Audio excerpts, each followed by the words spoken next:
Should be able to share this link in a moment, but it also means that we're live, like right now, just so you know. Yeah. And I'll share the link in 2 seconds. But you wanna say no? What do you? Beep beep pop beep. Pop. Beep, Oh, bonk, oh, bonk, oh, bonk. oh, what do you? How do I do this? I'm gonna stop. I'm gonna turn people off. How do you think I find a link?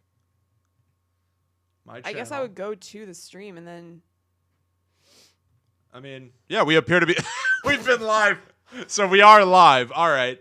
Welcome. All right, you go ahead. I think I have enough silence anyway to fix the podcast version. So yeah. All right, guys. Welcome to Book Club Schmook Club. I'm Kristen. I'm William. And I'm gonna try not to reference the live. Well, it's no. Go ahead. It's a delicate reference balance, the live thing. But no, then it's gonna be annoying and boring for our regular podcast listeners. Well, don't constantly talk about how we look on the stream or anything like that. But you can definitely reference the fact that this episode of Book Club Schmook Club is going out live on the YouTube. So stay excited. Exactly. That also means that if you are listening to this on iTunes, Stitcher, or whatever, you can also go on to YouTube, look up Talk Bomb. You should be subscribed to us anyway, of course, but you can watch this episode of Book Club Schmook Club. Yeah. So please consider doing that. You can see me in essentially my jammies, sans makeup.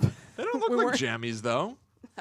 They're my jammies. Really? Well, it doesn't read that way on camera. It's a very fine line on my days off between real clothes and jammies. Well, also, it's the day after Christmas, so being in jammies is somewhat appropriate. Yeah, it's true. Yeah. So I got a shirt that looks like jammies for Christmas yesterday. That's really the thing. Oh, okay. See, it's from my kid jammies section. Stepmother-in-law, Elaine. Yeah. Okay, cool. I got jammies yesterday too. Oh, nice. What do they look like? I did.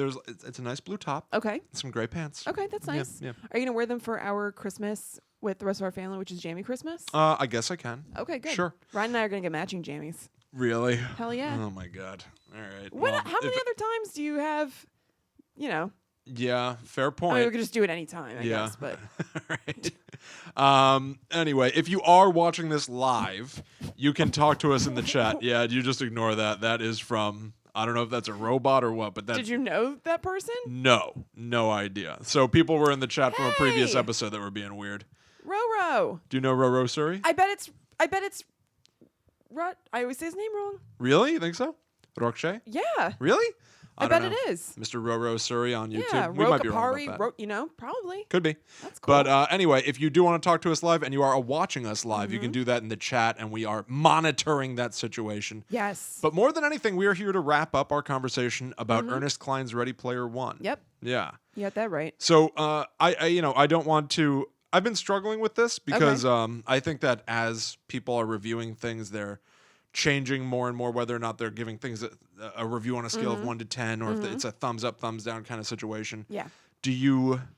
I feel like that makes it very binary, very like this is either a good book or a bad book or something. It's all about personal taste. Yeah. So I'm just going to ask you, now that we're done with the whole thing, Yeah. how do you feel about it? Is it something that you enjoyed, didn't enjoy, or what? I would say I overall enjoyed it. Overall enjoy? I definitely felt more of what you were talking about it being just very like... this happened, and then that happened. He said this, and then she said that, or whatever, in the second half. And I don't even think it's necessarily just because you pointed it out to me. I think it got really like that. Yeah. Because at least the first part of the second half, like, it really kicked off with just, like, video game stuff. Like, there was more personal stuff interpersonal stuff in the first half of it, and then it was a lot of like them getting through the levels or whatever in the gates. Yeah. And so it was a little boring to me. I would say not just it being boring. I was really struggling before we recorded because, well, I was struggling when I was listening to it more really than anything because I felt like I would not be able to talk about this book without getting annoyed. Yeah. Because for the last half of this book, I was straight up just like, I don't want to do it anymore. Well, did I talk about how I sped up my my Audible thing? So I was listening to it at like 1.5 speed. You were? Yeah. Gee, maybe I got to start doing that then. Because I don't do that often, but I started because I cut it really close with the first half of the book. I just procrastinated. Yeah. And I was like, shit, I need to listen to like 5 hours of this in like a day or something. I don't remember. So I did it on purpose. And then I was so used to that pace that I was, and it was not crazy. It was like pretty much fine. So I was so used to it, I decided to just do it for the second part too. That's smart. I'm very smart. I switched to the audiobook because of your recommendation that we that you were doing that and you liked it. And it definitely helped a little bit for me. I had felt like every time that he described something, the main character Parsifal, every time that he described something amazing happening to him, it was just kind of bland or something. Yeah. That was helped, except Will Wheaton, and this is not his fault, but it's more perhaps a prejudice that I have. Against Will Wheaton? Not against Will Wheaton. I don't know anything about him. I don't like that sort of like California Valley Girlish thing. So like everything ended like this. It'd be like, I had to turn into Ultraman, and then I flew up in the sky. Yeah. I thought of it as very teenagery, which I thought was deliberate. Yeah. Oh, you think maybe it was? Maybe it was. Maybe I don't know anything about Will Wheaton, so this is my first introduction to him. I don't either. All I know is that he's a Twitter person. Okay. I mean, a real person too, but I know he's very popular on Twitter. Yeah, And I don't either. But I think I assumed that was because it was like an excitable teenager who got to do all this cool stuff. Oh, that's what I thought. Even if that's true, which I think that sounds right to me. I don't know if that makes it better or worse, because I already had a problem where I felt like the whole book was a breakneck pace of like, and then this happens, and then I did that, and then all of this. And so when you couple that with like, and then I was flying, it becomes very tricky for me.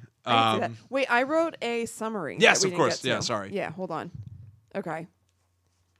So this is a summary of the last half of Ready Player Zero. Cool. Ready Player One. You are. Ready Player You're One. You're Player Zero when we do gaming on YouTube. And I am already. Yeah. All right. So where we last left our hero, Wade had just found out that Oh, real quick. So I also, which I'll get into, I read some stuff about the book online, so I would like know some more stuff, whatever, behind the scenesy stuff. Cool. And I didn't realize, because I only listened to the audiobook, that H's name was spelled phonetically. AECH. Yeah. So that confused me at first. It doesn't come up here, but whatever. Okay. I was thinking of it because I spell out Artemis with a 3. Right, so I was writing in leet. Well, not total leet. Well, then wait, how'd you know about Artemis? They say it. It's described that she spells her name with a 3 in it? Okay. Yeah. Okay. So anyway, where we last left our hero, Wade had just found out that Artemis had just opened the second gate. Frankly, lots of video gaming stuff happens from here. He races to accomplish the same. The Sixers are doing the same. But Wade gets a little more insight into the game by shredding a Rush song, I think. Was it Rush? I couldn't remember. It was a Rush song. Okay. On guitar, and getting a bonus clue about how 3 people are needed to open the third and final gate. Those Sixers are bad mamma jammas. They killed Daito, and it was Daito, not Shoto, right? I also finished that this I have like no last idea. week. I think I finished it a couple of days ago, and I'm already having a tough time because I was kind of chucked out. I have no idea if it was Daito. I think Shoto is dead. Okay, all right. I'm gonna have to switch some things around here. Just roll with me, schmucks. I think they can handle it. Okay. So those Sixers are bad mamma jammas. They kill Shoto, and it really drives home the point that these folks are evil, and Wade, H, Artemis, and Daito need to stick together. Daito.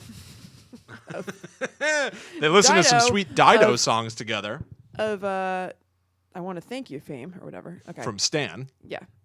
And also Just Life. And the Love Actually song, which I've not watched yet this Christmas season. I think I'm going to watch it today. You don't need to watch it. Bad movie. Ryan was like, I wanted to watch it the other night. And he was like, is that the thing with all the British people? And I was like, he was like, I can't. I can't. I legitimately think it's one of the worst movies I've ever seen. I know. I hate that movie. There's become a whole movement on the internet about it. I get some of the points. Pro or con? Con. Oh, there's been a revolution. Well, I've been saying it for years. What do they call that? A tidal sea wave? Change. There's been a real sea change against Love Actually, which I understand, but I still love it. Okay. Although I could talk about Love Actually. I don't like that whole part with the British guy going to America. It's so boring. Okay. So, excuse me. The three of the group need to get to the final gate. But the Sixers are playing dirty, using their money and computer resources to exploit glitches in the OASIS. If you can't beat them, join them, right? Or infiltrate their headquarters, huh? So Wade lets himself get essentially arrested by IOI so he can get in and hack the mainframe or some shit, basically, then escape. It's more drawn out than that, but I don't get paid by the word here. God, you don't get paid at all. I get paid a little bit. I guess we it's have donations. Yeah. But they get canceled out. Okay, anyway. Because of production costs. Yes, of course. So he gets out, and the group decides to join up as a clan, basically, with a little help from their friend, Og. He's been listening in forever because he knew they were good and their hearts were in the right places, so he's arranging for them to all meet at his home to play to the end so they'll be safe from IOI. Remember, Wade has a bone for Artemis, so this is big stuff. But he meets his best friend H first, who turns out to be a girl. Nothing is as it seems in the Oasis. They battle the Sixers using Transformers and stuff, and ultimately win, although Dido does lose his avatar. Wade is the one who goes all the way, as only one of them can, and gets to meet Anorak himself, basically James Halliday's e-ghost. He wins the bajillions, and his avatar is basically all-powerful and immortal. Hooray! He and Artemis meet IRL when they're done, and it's sweet and happy. The book ends with an IRL smooch. The end? Yeah. Yeah. Yeah. So, in a nutshell. First off, can we talk about when he gets captured by IOI? Yes. Very confusing. I was like, what the fuck is happening? Incredibly confusing. Yeah. Did not let us in on the plan, just like J.K. Rowling does to us sometimes with... which we complained about. Yes. But I have a bigger complaint with this book because I feel like they did it like 3 times. Where like he did it when he talked to Sorrento in part 1 a couple weeks ago. Where he's Sorrento like... only makes me think of cheese. Mr. Cheese. Yeah. When he's like, yes, I agree that I will join IOI. And you're like, what? Wait, And then the narration version of Parsifal is like, of course I had a secret plan that I was working on. It's like, yeah, of course you did. Yeah. You're right. Of course you had a secret plan because you seem to have a lot of secret shit, even though we're in your head and even though you're telling us the story. I don't know. I don't think that part was like that. I don't think they let us in on it at all. No, I knew they was no. going to join IOI. I'm saying like begrudgingly, of course you had a secret plan. Oh. Like, of course. But I'm saying I don't think he even said that. I think that it just played out. I think he did. I think he did. Know. In this, though, he definitely was like... Well, yeah. He gets kidnapped by IOI. He gets kidnapped by IOI, the evil company or whatever, and then this was very confusing. I listened to this, and I was so perplexed by what was happening. It was like... So he gets kidnapped by IOI, the company that wants to steal all the OASIS secrets, whatever. Yeah. And they take him to their faculty where they keep other slaves, which for some reason is legal and okay, their facility. Yeah.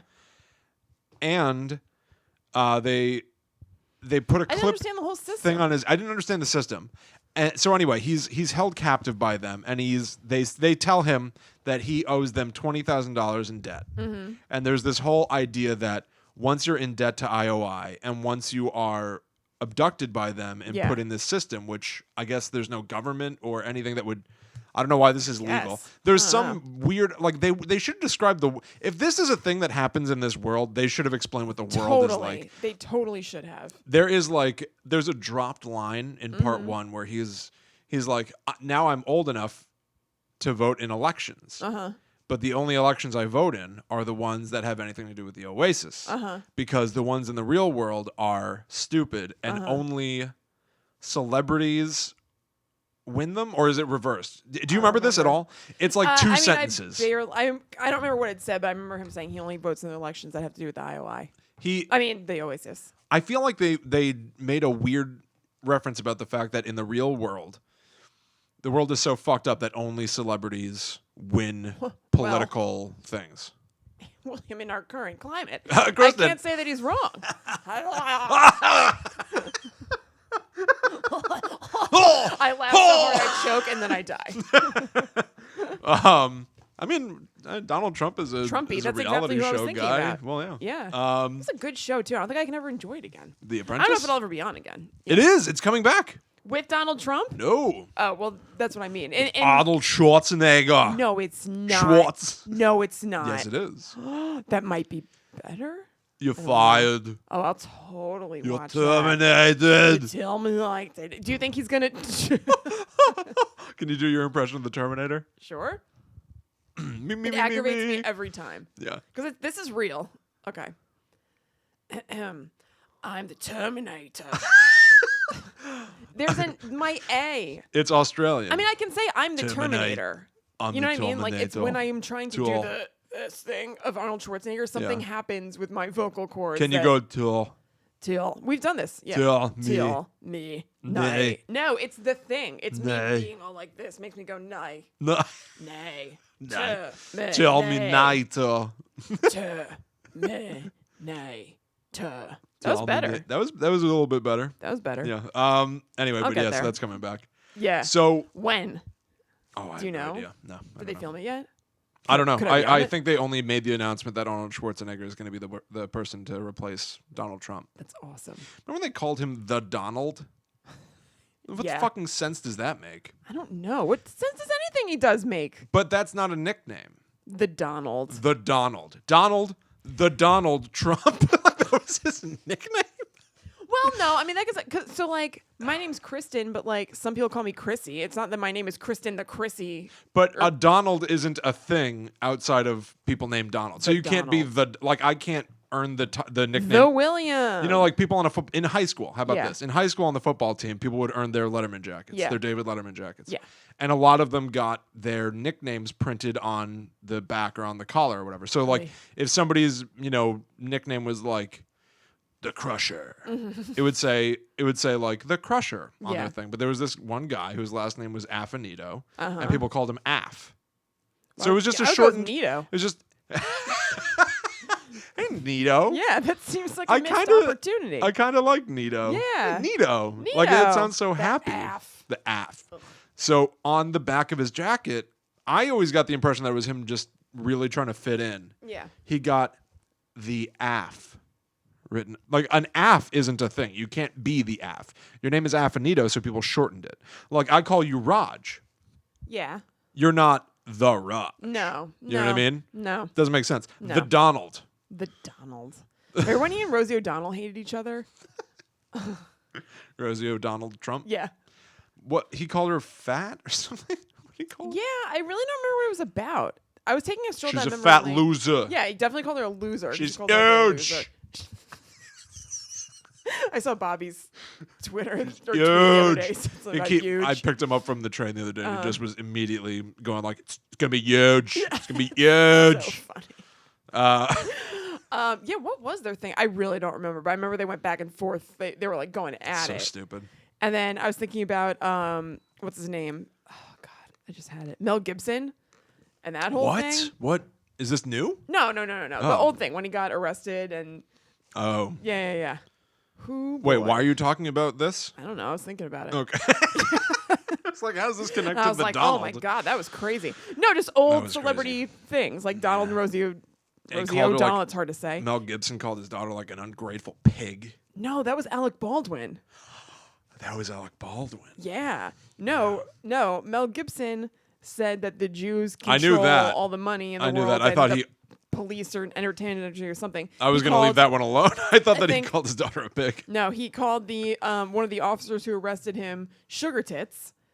Hope it was a guy that was just like, what? What? No, he was like, what are you looking at, sugar Mr. tits? Gibson, I think you're confused. Yeah. I was just thinking. Okay. So anyway, when Parzival got kidnapped by IOI and he has to live in pretty much a jail cell. Yeah. And they put with only one weird manufactured show. Yeah, that's right. Like, Timmy Goes to Timpy. Yeah. Timmy Goes to Timpy. Fuck. But they put like a tracking device on his ear. Mm-hmm. I was bugged. It just seemed like a totally different book for a little while. I was like, so stupid. I just didn't understand. It was so stupid. I was almost checked out, except I was mostly annoyed because if they had described what the world was like and why this is legal and acceptable, like the basic idea is that you are like if you were in debt and you didn't pay off your like monthly payments, the repo men would come and take the shit that you bought with like borrowed money that you're not paying off. They would take that. Right. Essentially, the idea is here. They claim that Parzival owes them $20,000 somehow. And so they come to repo his shit and bring him to IOI jail? Yeah, I don't know. What is that? I don't know. Like, it's not that much a dystopian future. It's not that insane. No. I was also confused because I wasn't totally sure at first. Well, I figured out pretty quickly because he'd be like, all right, guys, take me or something. But you know how he had to kind of disappear so that, what's it called? IOI couldn't find him and kill him or whatever because Sorrento killed Dido and he also killed his aunt and all that kind of stuff. Yeah. So then he found a way to like go away. For I guess like a hot minute of it, I was like, so wait, did his stolen identity, he stole like a bad identity basically? Like he decided to like impersonate like the guy with a ton of debt and now you're fucked. So I was like, wait a second. And then I realized it's a stupid identity obviously to purchase. very quickly that it was his plan or whatever, but Yeah. it was just so... I thought it was going to be one of nowhere two things. confusing. Because Yeah. he's in his machine that jacks him into the OASIS when IOI comes a-calling. And they start trying to like drill through the walls. Yeah. And he has a like metal... That was confusing because if he drew them to him, I was like, why are you using all your resources to keep them out? That I didn't totally understand. Well, he was like, I got to buy 5 more minutes. I just remembered, yeah. But even that, so that was stupid to me because, like, I don't know, there's just so much shit where he'll just be like, I had to design it and do it all myself. And it's like, well, we've been following you for this whole adventure. So when did you do that? Why didn't you describe that you did that? I know. Shit just happens in this book. So anyway, I thought that it was going to either be that they finally get through the wall only to find out that, he's not even in there anymore. He's moved on to a new apartment. And he was tricking them the whole time because he's a super genius. Yeah. And then they kidnapped him. And I was like, all right, so then he just has a different secret plan. And then he was trapped in there. That's a very risky secret plan, though. I spent Made about a little claustrophobic. I spent about 5 seconds tops thinking, yeah. maybe he doesn't have a secret plan. And the end of this book is going to be about how he's not able to win this thing. And that's at least kind of different. They're going to do something interesting with it. And then I was like, no, that's stupid. Of course they're not going to do anything like that. They would never do anything that would like be off the beaten path or throw you. Yeah. So he has a secret plan, right. and he's going to get out of here, and it'll end up like the Joker type plan where it's like, I meant to be kidnapped. I meant to be captured. Oh, my God. And that's what it was. Yeah. That's me, the Joker, applauding the police. And that's exactly what he did. It's so stupid. And he, not only that, he manages to hack their systems where it turns out they kept detailed files of a murder they committed. Wait, what? He stole the video footage of them killing Daito. You mean Dido? Dido. My tea's gone cold. I wonder why. They wore. It wasn't just like it was like footage from Daito's apartment complex. Yeah. One of the people. They were wearing body cameras like cops should now? Yeah. One of the people that went there to murder Daito was like, let me get this. Took a video of it. Maybe he needed to prove it to Cheeseman. Prove that the body is... Maybe Wouldn't it be really easy? Maybe old Regote Sorrento. Yeah, Mr. Mozzarella. Yeah. But when well, it's so frustrating because why wouldn't they do exactly what Parzival did, which is like, Daito's dead? No way. He looked up a news thing and saw that, yes, he's like, why wouldn't they don't need video evidence. That's incriminating. That's going to get you caught, you idiot. Yeah, it's not great. Don't keep your criminal dealings on your network and what the fuck? Yeah, so that was stupid. Yeah. And then this was too much for me. Mm-hmm. He's sneaking out of the building now, and evidently blood is just pouring out of his head because he took out his earpiece thing, and no one stops him. Yeah. Two things happen here. One, he goes like, they don't even know that I'm escaping right now. Huh. If they knew I was escaping. He messed up his shoes or something. He was wearing like the wrong shoes. I think he was supposed to be wearing slippers or something. Something like that. And the squeak of his shoes could have given him away. Yeah, because the swish of George's pants. Only they were gonna hire some guy in a nice quiet suit, and I'm swooshing all over the place. Nice quiet pants. Because only in Parzival's mind is that true, though. Mm-hmm. Where it's like no one's gonna go like, the distinct squeak of a prisoner's shoes. I get that. Do if I was hear? Paranoid that I was trying to escape somewhere, I'd be like, "Fuck, I'm wearing the wrong shoes." He doesn't describe it as if he's paranoid, though. He describes it as if that's really a possibility. That it might happen. Like this might really truly give me away. Yeah. He also then goes like, now that I've taken my earpiece out and I'm not accounted for, if they find me, they could just lock me away and torture me forever. And he says it like that's something they really might do. He has no reason to believe that they torture people here. He has no reason to believe that they want to torture him. He has no reason to believe... like maybe he does. Maybe it's another thing that they just didn't tell us that we're not aware of in the world. But then I don't care. They should have told us if that's a real thing. Because then it's just like he's making up shit. Like he could have... like why? He's just pretending. He's just making up shit for himself that he might be tortured to heighten... It's like he wants to be on an adventure where he might be in danger. Yeah. Yes, he's truly in danger because they've killed a bunch of people. Yeah. But he's making up reasons why they might torture him. Mm-hmm. That doesn't... It was so... That sounds like a throwaway line that you're getting worked up over.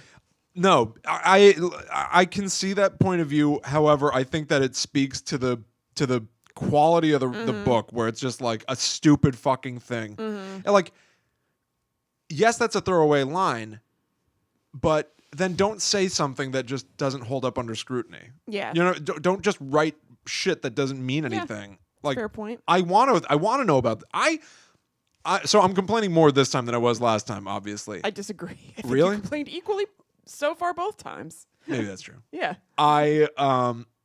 But I'm still excited for the movie because I think that Steven Spielberg, even though Ernest Cline is writing his own screenplay, I think that someone's going to force him to tighten it up. I'm sure. I really want to know about the way the world works, and I really want to see this done well. So it's frustrating to me in this book where I'm eager to learn about how everything operates for them to just be like, I might get tortured forever, and be like, no, why? you won't. Why do you think that? Yeah. It's just stupid. Yeah. And then he gets in the elevator and he's like, Thorento is probably going to see this footage. So he looks up in the camera and smiles and scratches his nose with his middle finger. Do it, just do it. Like, me too. What is that? Like, like what the fuck? Just if you are doing it because you're really give him the fingy. Yeah, just do it. So stupid. That was stupid. I was like, oh god. This whole thing is just so fucking stupid, and I don't think it's supposed to be nerdy and endearing. I think it's nerdy. I think it's just like poorly. I think that's nerdy. I think it's poorly written. I think that's nerdy. I think I don't like this book. Yeah. I think you don't. I want to like it. I'm going to follow this trail of breadcrumbs and clues, and I'm going to deduce that you don't like this book. But I think it's so cool. I think the idea is so fucking cool. The idea is cool. And then I mean, it's funny. I guess I'm almost on the opposite side because while I will say that I enjoyed it like enough, I actually am not really I enjoyed it and it's done for me. It's like fine. It's like, all right, I read that. I'm not particularly looking forward to the movie. I'm sure I'll see it. Yeah. But I didn't enjoy it enough that I'm looking to immerse myself further in the world. It was fine. Straight up at the end of it, I was like, I never want to see anything like this ever again. I don't think I'll see the movie. And then I was like, well, I don't know. I record so much shit. Of course I'm going to see it for that reason alone. Like I would see it just so that I can say. Talk about it or whatever. Yeah. And then, no, I think that it's really fucking cool. I think it's awesome. It's a the cool idea that you plug into a video game. This is super nerdy of me. It's the day after Christmas. There hasn't been snow at all. It's been bizarrely warm. Yes. I read an article. Actually, I didn't read it. It was like a headline that was like, flowers are confused and they're blooming now because it's so warm. Dude. And I was like, that's weird. And there were a bunch of flowers on my trail walk in the woods. Oh, God. Speaking of which, last night, Ryan and I heard, like, remember that episode we were talking about, like, noise from the woods or whatever? Yeah. And I said it never occurred to me that, like, animals would be killing themselves back there or whatever. I'd never heard it to that point. But not animals killing themselves. Maybe Christmas is a long fox time. Hung itself. Don't they say that more people kill themselves on Christmas than any other time or something? People. Who's to say? Maybe your woods are like, what are those? What's that forest in Japan where everybody kills themselves? There's a movie about it right now that's out. Yeah. It's called like The Woods or something. Yeah. I don't know. I think it's that though. Okay. But because it was so warm last night, we were actually like hot at home. So I opened the door and let the screen or whatever, and we heard like horrible noises coming from the woods. So we closed the door. Ugh. That's so That was scary. the first time that it ever happened, and it was like really That's scary. like The Village, where you're just like, all right, let's open it. No. We had it for a while. And close that down. I couldn't even recreate it. Just like screams of something. Yeah. Didn't sound playful. Yeah. Ryan says, Ryan, I think he was just trying to make me feel better. He's like, maybe it's cats doing it. Who knows what kind of crazy noises they might make. So and I was like, I don't know. That was really, really loud. I think it was predator animals killing each other. Animal murder. Murder. And I've been nervous. I walked Crumbs today, but I was a little bit nervous I was going to come across an animal carcass. Ugh. I've been like really like... Or an animal that's like half alive. That, I'm even more... I thought about that. Yeah. I didn't go... I took a quick loop. I didn't do our usual thing because that lessens the chances of me finding a half-dead fox or something. Yeah. So then that happened the first time, and then this is almost like... I wouldn't say worse, but... Ugh, I don't know. So anyway, our dog, it's okay. You don't have to get bummed out, but I mentioned before our dog has epilepsy. Yeah. And he had a seizure this morning at like 5 a.m. And then he usually has to go to the bathroom afterwards. So I brought him outside at like 5 and I opened the door and I hear the noise. Oh my God. So I was like, is that still happening or is it happening again or what? Animals slowly murdering each other for hours. It was just not a great That's not a great night for the Rutgers Ecological Preserve. Yeah, that's a bummer, Chrissy. Well, this is not. Why did this come up? Because I was gonna say something nerdy to you. But then, I was like, well, listen to the animals that. Well, I referenced the fact that there hasn't been snow and it's been really warm. Oh, I took the flowers. So okay. I walked Molly the other morning. Yeah. And or was it yesterday in the morning? And I think the same thing. I think the animals think it's spring. Mm-hmm. There are like 5 zillion squirrels running around. Totally. I was trying to walk Molly, and squirrels are being like happy. I think it's spring feeling for them because they're just going like, what? Yeah. It's like because they're like running onto the sidewalk 5 feet in front of a dog. Oh, weird. Like you would think that a squirrel wouldn't want to do that. They see Molly as a predator, I'm sure. Yeah. So they're fucking crazy right now. They're high on nuts. And they're fucking zipping all over the place. Yeah. And she was losing her mind. It was the worst. Oh, that absolute sucks. worst. Anyway, here's the nerdy thing I was going to say. Yeah. I am not much of a Christmas boy. Uh-huh. I like Christmas. Yeah. Sure. Mm-hmm. But one of the few things that I'm like, that I get really sort of like little kiddish about Christmas with is like when it's really snowy. I really like that.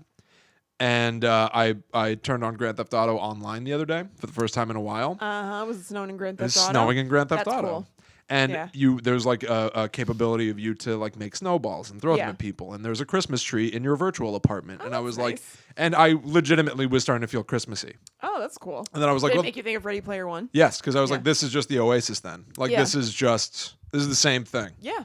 This is me being excited because in virtual reality, I can look at a fucking snowman, but I can't in real life. Yeah. And it made me feel really nerdy. And I was like, well, fuck it. I like it. So what? If you like it, you like it. I like this. I like it. So I looked up stuff about Ready Player One. Yeah. And I was reading about the movie. I'm a little disappointed, even though I like this actress, but she's just like too cute, I feel, in a way. For Artemis? Yes. Olivia Cook, do you know who that is? I wouldn't know the name, but I don't think I do. She I'm gonna look her up. was, I'm like really behind on it, but on Bates Motel. And she was in that movie. What the hell was it called? It was like Dirk Girl and the Sick Girl. No. That's Dirk and the Sick Girl. My least favorite movie. Dirk Earl, not Dirk Girl, but like, do you know what I'm talking about? It was like Eddie James and the Sick Girl or something. Oh, I know. Yeah, I know who this is. Yeah. Sure. She's not. I mean, the only thing is, I guess my beef is that she is not chubby. Like they describe Artemis as being like. Is Artemis supposed Rubenesque. to be chubby? Yes. Oh. Because I was gonna say all we really know about her is that she has that thing on her face, right? That and that she is like full figured. Okay. I think that he uses the word Rubenesque like a couple of times. I remember being like, is everybody gonna know what that means? Well, but, I don't know why he is saying weird. He's saying like nerdy shit. So you can, if you're on YouTube, you can see pictures of Olivia Cook cool, now. Will. Yeah, I am cool. So this is Olivia Cook. Yeah. So yeah, she's gonna be Artemis then. Yeah.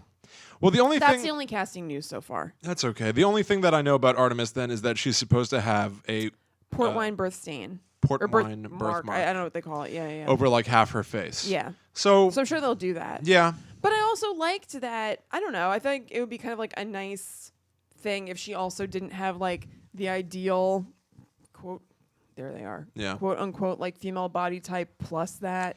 Plus he was still like all about her. I think that would be kind of nice to see on screen. One of the problems. In a Steven Spielberg movie. Sure. But one of the problems though is like she has to be in the Oasis. Like you don't want to change. So here's a good thing that I'm like, well, I wonder what they're gonna do about this.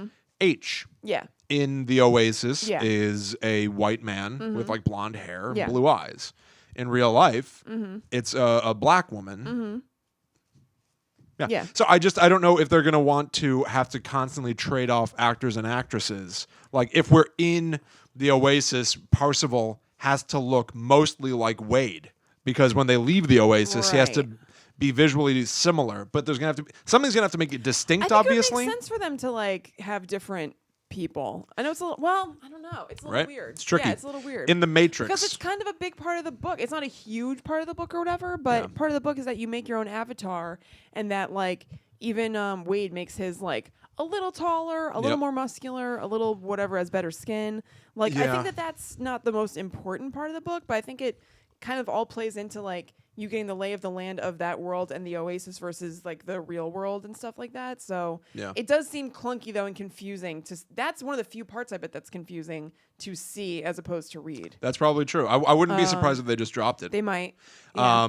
In The Matrix, one of the original ideas for a character in the first movie was it was going to be a character named Switch.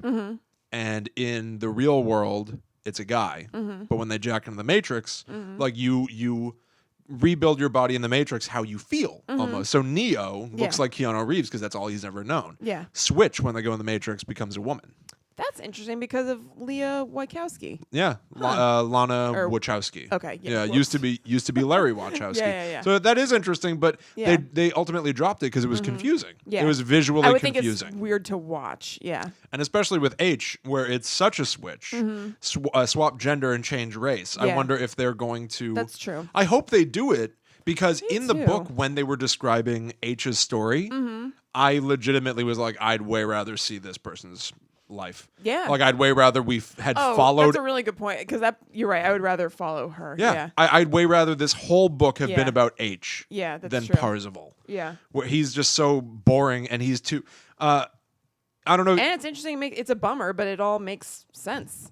Yeah. You know. Yeah, it makes a lot of sense, and that is a far more appealing story because it's way more about how the world works, and you could really talk about how the world works now with all this technology versus the way the world worked for H's mother, where she was like, now we have a chance. Now in the Oasis, I can make myself look Caucasian because I'll have more opportunities. I'll have better opportunities. Yeah. That's better sci-fi. Yeah. Science fiction is supposed to provide a sort of weird funhouse mirror to reality. And good sci-fi does that. The Hunger Games is absurd, but it's an absurdist presentation of what life is really like a little bit out here.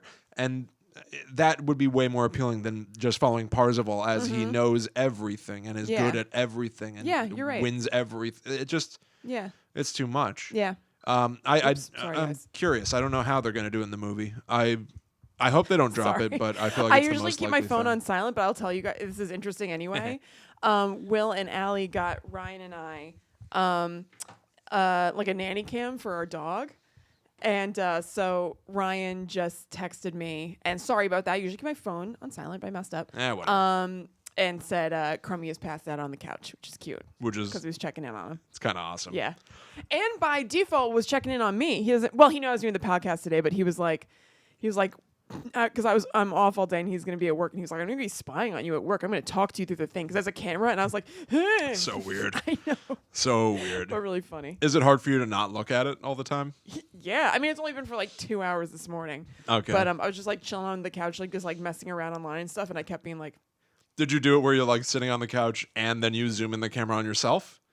Because I would definitely do that. We did that setting up. Okay. Yeah. So we did that a lot. Actually, Ryan did that this morning too. Nice. Yeah. Sweet. Yeah. So I want to.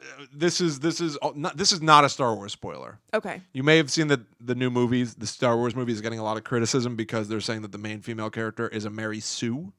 Does that ring a bell? No. What does that mean? People are complaining about they're complaining that one of the characters in the movie is too good at everything.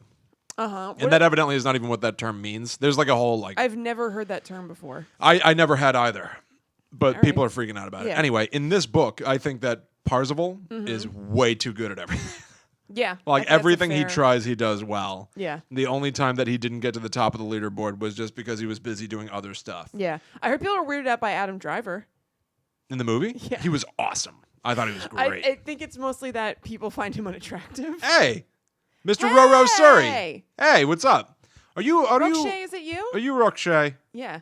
We think you are, but we're not 100%. Anyway. I think you are. Yeah, we got people in the chat now. Yeah. So, share a link. We're probably going to be wrapping this up in like 20 minutes, but share a link. Get people in here. Yeah. So anyway, I felt like it's obnoxious to have to watch somebody just do everything perfectly a little bit. Yeah. And then even at that, everything that he struggles with is something that I have no reference for. Yeah. So like what? I think that's probably true, but like it is. Rokshay. Rokapri. What's up? So anyway, like he's playing Pac-Man. And they start talking about how the screen is split once you get to a high enough level. And I was like, I don't know what that means. I don't know what he's talking about. The screen is split. Does that mean it's half and half? Like he's just every reference, every 80s reference, like You know what it almost is to me a little bit when people go like only true 90s kids will get this. Chucky I don't Finster think so though, because it's fun for people shoes. who get it. It feels like that maybe to you or us because we don't get some of the things, but if it was stuff that we were really into, it'd be really fun to watch. I agree, but I wonder, and this is, I'll never have the answer to this, so it can't be like, I'm not really criticizing it for this, it's just the impression that I get. He's not referencing things like Ghostbusters. He's not referencing accessible 80s things. He's referencing exclusively the deep cuts. But maybe that's what he was into. Sure, and that's fine. I don't know. It made me feel like it's just like only the people who really understood pop culture will get this. If you liked anything superficial and popular, you will not understand. Like, it's just like no Indiana Jones in this book for you. And it's like, if I hear something about the 80s, I'm like, all right, sweet. I'm going to hear about like Indiana Jones. Indiana Jones. I don't know. That doesn't bother me. It's not like he's like, they weren't the deepest cuts. It's probably just what he was into. I guess that's true. It's what somebody who's like into pop culture in the 80s and maybe was like not like some things that weren't super mainstream would be into. That's true. Okay. You know what I mean? Like if you were like talking about like podcasts that you like and stuff, it might not be that you're like being a dick. Fair enough. It's just what you like. I agree with you. I felt petty for even bringing it up, but I don't know. That was how I felt for part of it. What about this though? Okay. As he's like trying this thing that I don't like. How about this? As he's trying to like, I bet you won't like this either. Beat all the challenges and stuff. Some of them will be where it's just like stand in front of this Pac-Man machine and play Pac-Man for 6 hours. Like there's nothing about that is. Oh, like fun to read. Yeah. Yeah. Like later on. Again, I feel like I said this in the first one. Like a lot of it is probably just stuff that he thought of that would be cool. Yeah. But doesn't necessarily make for great reading. Like that, I think in the movie, they're straight up just going to make it be that he is Pac-Man in the game and ghosts are chasing him. Probably. I read that in the movie. It's good that he didn't reference some of those things because Steven Spielberg is cutting out any references to things that he was any part of at all in the 80s. Oh. So they won't be talking about Back to the Future. Okay. Because why? he was a producer on it or something. Well, I know that, but why doesn't he want his stuff to be in it? He just feels like it's weird. You would think that would make it be like it's going to be much easier to get the rights to all these things because I had something to do with them. He feels like it's like weird or like too on the nose or something like that. I can't remember what. Too autobiographical or self. That's it. Self-referential. He said he didn't like that it was going to be too self-referential. Then. Okay. That's fair. And then I'm trying to think what else. I read something that was interesting. Oh, so then when Ready Player One came out, there was like maybe like 9 months or something after the book was released, on Ernest Cline's website, he revealed that there was an Easter egg in the book, like in the real book. Yeah. And that, you know about this? And so there was like a contest in real life, like the James Halliday contest to win a DeLorean. Oh, really? To win a DeLorean? Yeah. That's kind of cool. Yeah, and the final thing was playing Joust. Did somebody win? Yeah. Oh, that's cool. I heard about I think about that. In Britain or something. I think there was like a show that they... I'd like to know how that was done.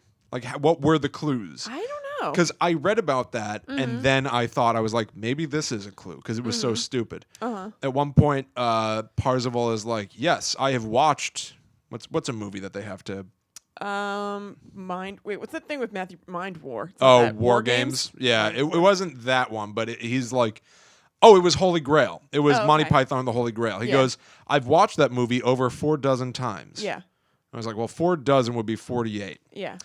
If it's over 4 dozen, you would probably say it would be 50. Yeah. Which means it's exactly 49. Which means why wouldn't you just say 49? Or like I watched it over 4 dozen times. But if you're counting in dozens. But who counts? Then you would say you're close. You would normally say I watched it close to 5 dozen times. Who's counting? It's on the southern end of the 4 dozen. No, he said I watched it over 4 dozen times. So it's over 48. But if it were 50, you would say 50. Correct. So it's less than 50 and over 48. So it's exactly 49. But William, if you're counting in dozens, you wouldn't say 50 because that's not a beautiful even dozen. You need a nice even dozen. And it was obviously closer to the 4 dozen than the 5 dozen. William, I count in dozens all the time. Yeah, what about Baker's dozen? What do you do with the free ones? Oh, okay. Why do bakers count in dozens? I don't know. I think I looked that up once. I remember what it was. Huh. That's just weird. Yeah, I don't know. Anyway, yeah, I wonder what the clues were to like who's reading a book and going like, me thinks I found a clue. I have to go back through this one to figure out the clues. I will never read this book again. Me neither. I mean, I could say that of almost every book, but still. No, you reread Harry Potter like 5 times. I know, but not. There aren't any. This should have been like Harry Potter. Other books where. Well, okay. This so should have been question. like Matt. This should have been like a techno Harry Potter.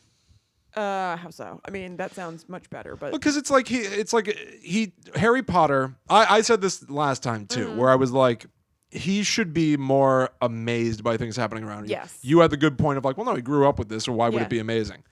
But he's never been famous before, and he's never been part of a crazy contest before. You also don't really get a sense of his fame. Like, you get that there are news reports about him all the time and everything, but because he's only in the OASIS, really, like, you like know that he's famous because he says it, but you don't get like a sense of like how Harry Potter goes into the 3 broomsticks and everybody's like, Harry Potter, look over there. He does say that Daito. I think I'm gonna watch those today while I'm cleaning. Daito and Shoto. Yeah. Back in Japan, have a live-action TV show about them. Oh yeah, that's right. Yeah. That's weird. Yeah, it's very weird.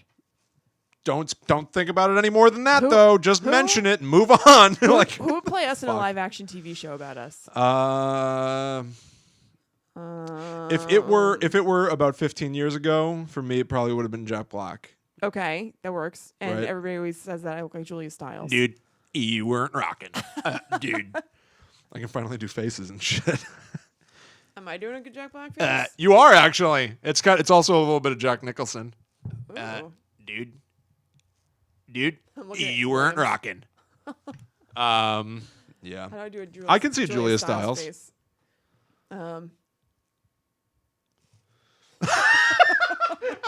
I'm picking up a little bit of Drew Barrymore off of you right now for some reason. That's because I side talk a little bit like Drew Barrymore. Oh, is that why? I think so. Nobody's ever told me that before, but whenever I joke about, or everybody jokes about Drew Barrymore side talk, I'm like, I do that a little bit. You think so? I don't. Yeah. Maybe that is why. Yeah. I don't think I've ever noticed that before. Maybe. Huh. It's not as extreme as that. Yeah. But I do. Yeah. Sweet. Suit me up, Uncle Alfred. I know that's not Drew Barrymore, but Alicia Silverstone also does that. Suit me up. At least in that part. Does she do that the whole movie? She talks like that, you know. I don't think she does that in Clueless. Yeah, I'm back. I want to be the Joker. I want to get him. Get the Joker good. Oh my God, that's Julia. I mean, that's Alicia Silverstone. That's my Alicia Silverstone. Too, it's I want to Riddler. So do you guys like William's Elvis microphone? Look at that. My in-laws. I also love Drew Barrymore, Roche. Boom. Yeah, I totally do. Have you read her new book Wildflower? Have you seen the movie Scream? I'm going to listen to the audiobook. Scream is the greatest movie of all time. Yeah, if I wrote a 90s... I think that Roche knows. If I wrote a Ready Player One style book in the 90s, you would have to run away from Ghostface.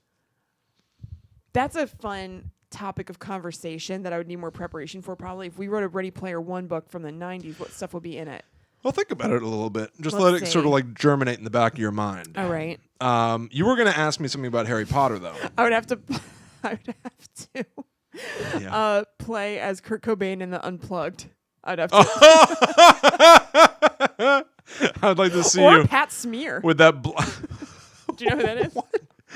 Not the guy from Naked Gun. There's somebody named Pat Smear. The main bad guy of the Naked Gun series is Pap Smear. Is that what you're talking about? No, there was like a sometime member of Nirvana named Pat Smear. It looks funny. Oh my God, Bermuda Schwartz. And then he was in who was in Foo Weird Fighters. Al's band. Yeah. So that'd be a part of Ready Player One for me. So awesome. What else?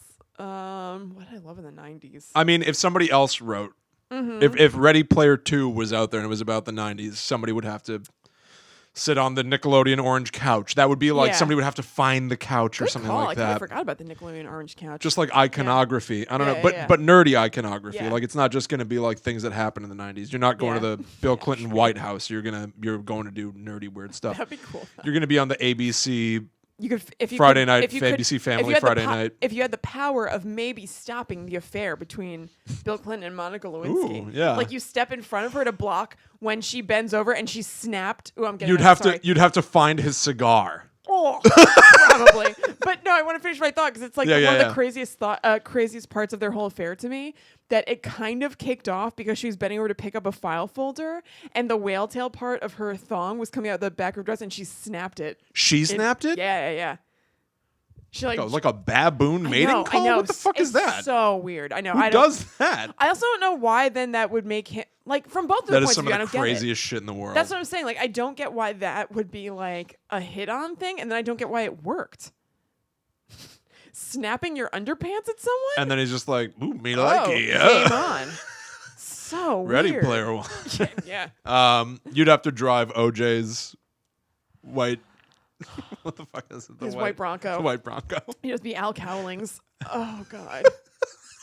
I love the idea of Ready Player 2. You'd have to find Judge Ito's gavel. Again, from stopping things that you think should not happen. Yeah. You have to stop Mike Myers from doing his Judge Ito impression because it's kind of racist. Yeah. On SNL. You have to talk to him beforehand and be like, look, this isn't totally kosher. I don't think you should do this. Awesome. You'd have to sit, you'd have to play as Mimi through a whole episode of the Drew Carey show. Oh, do all of Mimi's lines. These are great 90s references. That's right. These are great. That's right, Ready Player 2. Okay. Oh my God. I think I had another thing from looking up the book that I wanted to share. Oh. So stupid.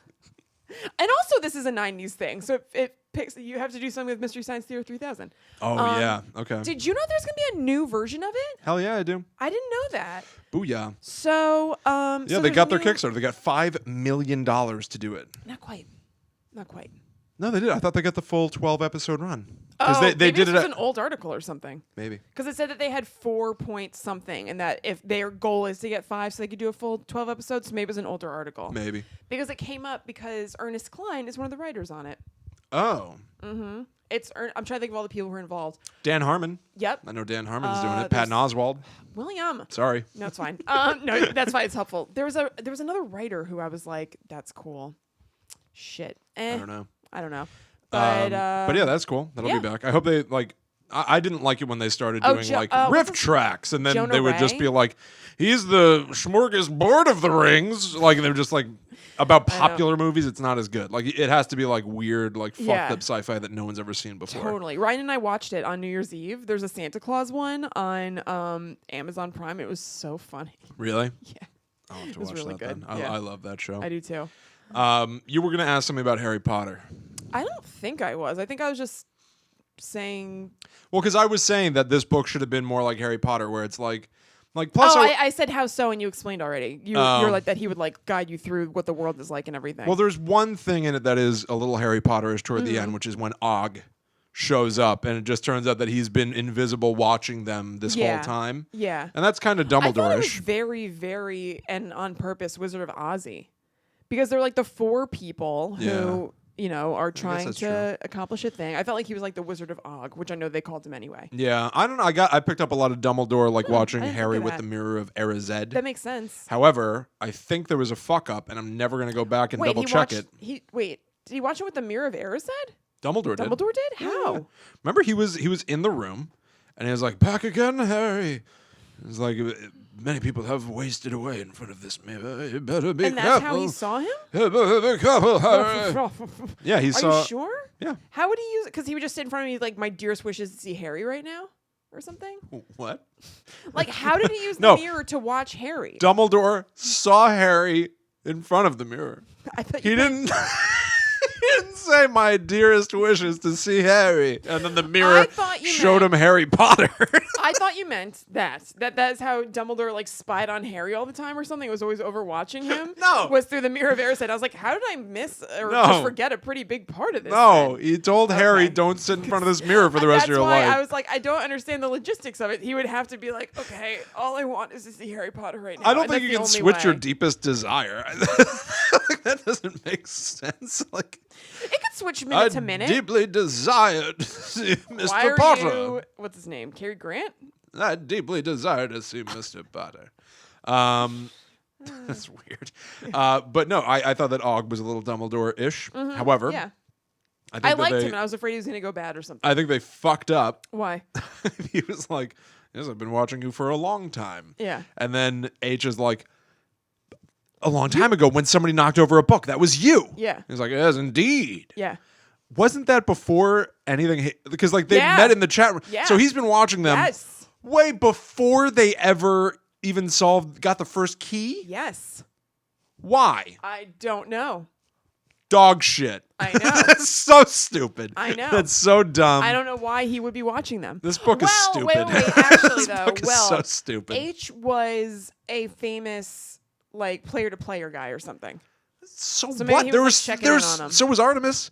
So many people are famous in this world for entertainment. She wasn't famous. He was famous in a way that could serve him in the thing. So maybe. Maybe. That was dumb. Yeah. And then I don't know. It's just so stupid. Anyway, they kill Sorrento. That was annoying too, by the way. Two things about this. Yeah. Sorrento kills Shoto's avatar. Yeah. Daito, I think. Whatever. Yeah. Well, he killed Daito in real life and the avatar. At the final battle, he kills Shoto's avatar. I thought you told me it was. It really doesn't matter. I don't know. Worry about Whichever it. one the other one was. Fine. This book doesn't care either. Mm-hmm. I think that they. I tried to Google this and I didn't get a solid answer to this. I'm not sure if this is racist or not. But the Japanese characters, one of the only words that they use is honor, and they say it a lot. Yeah. So it would be my honor. That besmirches my aunt. Do they? Does Ernest Cline know anything about how if Japanese people really talk? I know, that's my thing, because I don't know. Because I don't know. But it really rang to me like he is just like, they really, really worship honor. Yeah. Well, also, I was thinking that it must have been a little bit nerve-wracking or something for Will Wheaton to be doing a Japanese guy voice. That's definitely true. I would have just been like... he did not lay on too thick, I will say. I mean, I guess it's kind of like, what are you going to do? This is somebody from Japan. It wasn't as bad as... It's one of those iffy things where it's like, I get it, or whatever. It was not as bad as whatever the narrator is in Career of Evil. Yeah. That was... How to be a Korean massage parlor lady. Not good. That would just be like... Guys, I know that I'm really raking in the money reading these books, but I have to resign. There's a Korean massage parlor girl in this. I know, that's the thing. What do you do? I have to quit. I don't know what you do. Guess I have to kill myself. Did you hear that it's a very, very slow news weekend? So there was special breaking news that Ashton Kutcher was seen leaving a Thai massage parlor, but multiple sources say nothing happened. Okay. Fucking slow as hell. There's nothing going on. I was like trying to fuck around on my phone before and just like sit around. I was like, I'm refreshing everything. It's not even enough for me to dick around with. Nothing's happening. They should have just been like, Santa visited Earth again. For all the news that's worth. Ryan, you were there. We watched a Lifetime original Santa movie yesterday. Ryan that's right. Did not like it. No. Yeah. I got pretty invested in it. But then I got upset at the end because for a second I was like, well, that's kind of cool and feminist and badass. Neither of this girl's suitors were like stacking up to be a good Santa. The one that she actually loved was not doing well at all the Santa tests. What are you saying? What are you telling me? Neither one of her suitors was stacking up to be a good Santa? Yes. What does that mean? You can't just drop that and pretend it's a normal thing. Well, you're not a good Santa. I'm not going to date you anymore. This woman's father was Santa Claus. And he's looking to die. Yeah. Really? Well, he's not looking to die, but he's going to die someday. And his daughter's husband has to turn into Santa? Yes. Why? Because, William, you're glib. You're so glib. I just realized people can see me fiddling around my bra under here. Fiddle faddle. Sorry, something's sticking me. But, any fart. So why does her boyfriend have to be Santa? I don't know. Lineage, whatever. I don't know. That's how... It's hereditary. But no, here's the thing. Like Santa's a king. King Santa. Also, I took a picture of it, actually. I don't know how we could. Maybe I can show it to the camera, actually. Yeah, just hold it up to the camera. I was uncomfortable with this. They made him a weird, like hipster Santa on his, like, off time. Like, not the young guy, the older Santa. The old man? Was this a recent movie? Yeah, it was a Lifetime movie. Let me see. Yeah, I don't like this at all. All right, hold it up to the camera. Yeah, there you go. Oh my God. Yeah, he's wearing what is he? He's wearing like a flannel and suspenders? Yeah. And one of those little caps? Yep. Yeah. Yeah, didn't like it. Why is his wife still like an old It was Mrs. Meredith Claus? Baxter Burney too, which is good. She's always in Lifetime original movies. Yeah, that's annoying. So anyway. Cash with one hand in his pocket. Yeah, I did not like off-duty Santa whatsoever. You can't make Santa cool. No. Sorry. No, it's fine. He's supposed to be cute and sweet, and that's it. You don't need him to be cool. So and then I go up a chimney. That he does that. All right. Good talk, gang. Meeting adjourned. Ding. Woo. That's So funny. I totally forgot he does that. But anyway, so she has her boyfriend who she loves, and he asks her to marry him, and she's like, yes. But then she finally tells him about the whole Santa thing, and he's like, on board, thank God. Yeah. Because he's a toy maker in the real world. He loves kids and Christmas, so it works. Yeah. But like, he throws up during the cookie eating contest, or because Santa has to like eat 1 million cookies on Christmas Eve. There's vomit in this movie? No, like implied. like he sticks his head in a garbage can and you hear him go like, oh. Yeah, there's implied vomit. Right. And then he like got stuck going down the chimney. Like he was like bad at all this stuff. And then the girl's ex-boyfriend, who's a jerk, is good at all this stuff. So she's so this is Ryan so hated stupid. it so much. It's Wild and Crazy Kids become Santa. You're racing. You're challenging. It's that show Wipeout. And whoever wins, it's America's Next Ninja Warrior, but you don't become a ninja, you become Santa. For like 5 minutes on it. Isn't Santa Claus a name? Yeah. Well, no, it's her Kris last Kringle. name is, no, well, her name was like Holly Klaus. Is it what she goes by in the real world? And then he's like, Holly Klaus, Holly Claus. And she's like, I was going to tell you. Or whatever. There's something that I have to tell you. No, if there's anything that's on our roadblock, we can get past. It's fine. Yeah. No, I really think I should tell you. You don't have to tell me. It's okay. I trust you implicitly. Yeah. I'm Santa's. Just My dad is Santa. We had a lot of roadblocks in our relationship. My father-in-law is Santa Claus. It took me a while to get used to it. Yeah, I don't. No, it's really weird. I don't trust her anymore. It turns out her dad is Santa Claus. Santa Claus. She says her parents live up north, and he goes home to meet the parents with her and stuff. And there are a million times where they like say something because they don't know that she's keeping a secret. So she's like, Santa's wife or whatever. What's her name? Mrs. Claus. Mrs. Claus, yeah. Will be like, she doesn't have a name. Yeah, no, she must, but whatever. So she'll be like, oh, I'll tell the elves to, and she's like, like trying to like distract. And what the fuck? So wait a minute. At this point, he knows that he's Santa, right? No, like. Oh, okay. Because I was gonna say, once the cat's out of the bag that this man is Santa Claus, throw in elves, throw in the reindeer. I get it. No, he didn't know yet. But anyway, so the thing, I could go on. That's so stupid. It was, I didn't even like it that much. I can't defend it. It wasn't. It sounds like you loved it. I like cheesy Lifetime movies. A lot of people do. So, okay. So what was I talking about? Oh, okay. So her fiance pieces because he's like, I clearly can't stack up to be the Santa you need me to be, or something like that, because he like barfs cookies or whatever. And then she also doesn't want to be with the ex-boyfriend because he sucks. So she's like, you know what? I'm gonna be Santa. Fuck all y'all. And I was like, well, that's kind of awesome. All right. But then the guy comes back and he steps up to be Santa. So he takes away her power. And she lets him. Yeah. Maybe she didn't want to be Santa then. Maybe. I actually didn't see the end of the movie. Ryan told me about it. It would have been way better if she just becomes Santa and then I know, he's I was the new like, Mrs. Claus. That's what I was saying. I was like, well, that's kind of cool. Yeah. But I like was doing stuff and walking around, and Ryan was just on his phone, just being like, "Oh my god!" But he was like in front of the TV. So I asked him, and I was like, "Is she still gonna be Santa?" Because I saw them writing off the sleigh together, and he was like, "No." And I was like, "Are you serious?" He's like, "No, the guy's gonna be Santa." And I was like, "What the fuck?" Maybe so he right, lied. Maybe. He might have. He lied. could have That's lied true. to you. He probably wasn't paying attention. Really, Yeah. I'll have to ask him later. That's true. But, so you have no idea. no. All right. I'm not sure. Anyway. All right, Rookshire wants us to get to the point. Yeah, fair enough. Fair enough. Okay, William, what is January's book? Why are you asking me this question, Kristen? I don't know what it's called. Do we have a book? Isn't it Five Nights at Freddy's? Oh, we're doing that? I thought we were. Oh, man. Do we not have a book?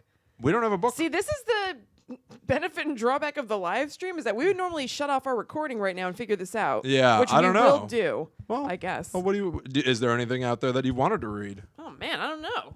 Yeah, it's tricky. The Five Nights at Freddy's book. I would have thought of this, but I thought that was what we were doing. I mean, we could just do that. It's like 300 pages. But it's so stupid that Yeah. I was thinking we just toot it out and talk about it on like a Patreon show. Yeah, I don't know. We can do that. Yeah. So then, is there anything that's on your radar? I don't have anything on my radar. I usually need you. I don't know. Fuck balls. Have we gotten any listener recommendations? Mr. Roro Surrey yourself in the chat. Is there anything? Yeah. You may request one. Yes. Yes, by all means. Please. Yeah. I my mind is a blank. So please. I think the only things that are on my like to read list are things that are like not. I think they're like nonfiction, like self-helpy things that are on my. Because I'm thinking of my Amazon wish list, and I can't think of anything that's like fiction that would be good for this. Yeah. Okay. That's fair. Yeah. So while Mr. Roroser is getting his suggestion together on the YouTube live stream. Yeah, I'll just go ahead and say so that Five Nights at Freddy's book is evidently supposed to expand the lore of the game Five Nights at Freddy's, which if you are a Player Zero watcher, that is the show where Kristen and I play video games, scary video games. This is a video game where there are animatronics, basically Chuck E. Cheese, and the animatronics are possessed by ghosts, and they want to shove you into a suit and kill you. Yeah. There's now a book about that, which seems like it would be appealing. However, I've heard that it is dump. Yeah. So I figured maybe I would just. How much is it? Like $3. Okay. I figured maybe I would read the book, speed read it, yeah. and then just tell it to you like a story. Oh, okay, sure. Just so we could talk about it. Okay, because I also want to blaze past Five Nights at Freddy's so that we can get to the video game Until Dawn. Okay. Which I'm excited about. Yeah. And which is right over. How great would it be if I fell over in my seat? Until Dawn. And also, Roche suggests The Night Circus by Aaron Morgenstern. The Night Circus. Yes. Let's look it up. Which I have heard of. Cool. All right. Do you know anything about it? Not really. I think I know somebody else who read it and said it was good, though. Okay. Well, let's find out. Read it for once and for all. I appreciate the recommendation. Cool. Well, here we go. The Night Circus. Cool. There's a nice cover. The circus arrives without warning. No announcements preceded. It's simply there, when yesterday it was not. Within the black and white striped canvas tents is an utterly unique experience full of breathtaking amazements. It's called Le Cirque de Rêve, and it is only open at night. Oh, my God. But behind the scenes, a fierce competition is underway. A duel between two young magicians, Celia and Marco, who have been trained since childhood expressly for this purpose by their mercurial instructors. Unbeknownst to them both, this is a game in which only one can be left standing. Despite the high stakes, Celia and Marco soon tumble headfirst into love, settling. That's surprising, actually. Wait, you're surprised? Yeah, because I thought it was going to be as soon as I read that it was two young magicians who were of the opposite sex, I said they're going to want to do it. Oh, really? Because yeah. I was thinking, because as I was reading, I was thinking like, all right, so this is going to be like, what was that? The movie The Prestige or something like that, where it's two people that are at odds or something. So I was like, oh, they're going to fight. They fall in love. Surprise. Setting off a domino effect of dangerous consequences and leaving the lives of everyone, from the performers to the patrons, hanging in the balance. Oh, my God. Intrigued? What do you think? Yeah, let's read it. Yeah, okay. Cool. I'll do it. Yeah, why the hell not? Let's do it. All right, cool. So then that means that our book for January, you guys, is going to be The Night Circus by Aaron Morgenstern. Yes. And if I can just get a quick chapter count or something like that. How do you usually do that? I usually just go on here, and then there's like a chapter listing or something, I think. Uh-huh. Or a number of chapters, 516 pages. I don't know. Okay. The Night Circus. Getting a little glimpse into our process. Chapters. Yeah, well, we got to give you a peek behind the curtain because now we're making shit up as we go for the first time. It's got study guides and shit, so that's surprising. Part 1, chapters 1 through 3. Oh my God. Oh, each part starts the chapter count over, I guess. So then we'll read it. We'll do it by part. So there are 4 parts. Okay, So we'll read to the end of part 2. Wait, part 5. Oh. All right, let's still just read. We'll read to the end of part 2. That's fine. Yeah. So anyway, do that because we're going to be talking about the Night Circus starting on January 8th of the year 2016. Oh my God. Yeah, how weird is that? Very.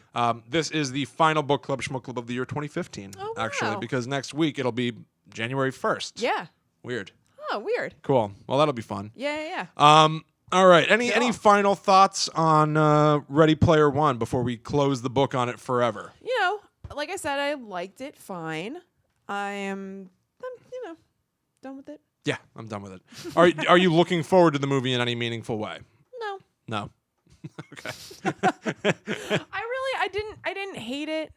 The covers of The Night Circus is really cool. Yeah, it is kind of nice. I didn't hate it.